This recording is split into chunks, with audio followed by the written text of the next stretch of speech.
រតែងមកចេញពីកែងជាមួយនឹង style កលិបស្រកគេបងនេះមិន style តែអូសស្បាយ stay with me រណាយនៅស្រុកខ្មែរអូរណោ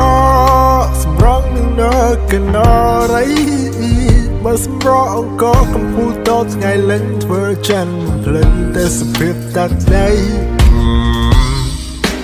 សោកសែកនរមសុខដុំរមនី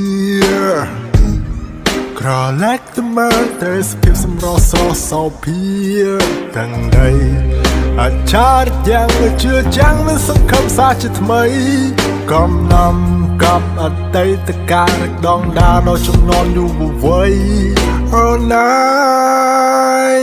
នន់ចិនណាយមកសបាយកាយនឹងបងស្រុកខ្មែរជាទឹកដីកំណើតឆាតឆាយស្ទប់